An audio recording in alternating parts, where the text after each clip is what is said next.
مش عارف ليه حاسس ان بعض الدكاترة النفسيين بيبقوا اكتر جنان من المرضى ذات نفسهم. المهم كان في طبيب نفسي في امريكا اسمه الدكتور هنري. الراجل ده كان عنده اعتقاد غريب شوية، وهو ان سبب جنان المرضى هو عضو فاسد او مصاب في جسمهم. لكن ايه هو العضو ده؟ ما كانش قادر يحدده. لو في مريض اشتكى بألم في أسنانه، بدل ما يعالجه يروح يشيلهم له كلهم ويقول أكيد هم السبب في جنانه، وبعد كده هيعقل على طول.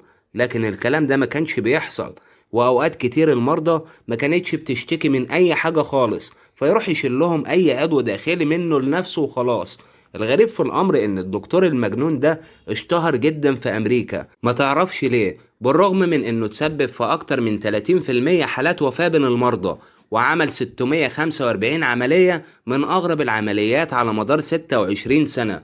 لكن في النهاية قدرت توجه له هيئة الطب النفسي في أمريكا تهمة الإهمال والفساد، وقالوا إحنا أصلا كنا شاكين فيه طول الوقت. الغريب إن الدكتور هنري قال في التحقيقات إن المرضى كانوا بيموتوا لوحدهم بسبب حالتهم الصحية السيئة، وإن اللي كان بيعملوا فيهم ملهوش أي علاقة أبدا. عموما في النهاية كان اتحبس، وبرضه مرضيش يعترف بالخطأ بتاعه.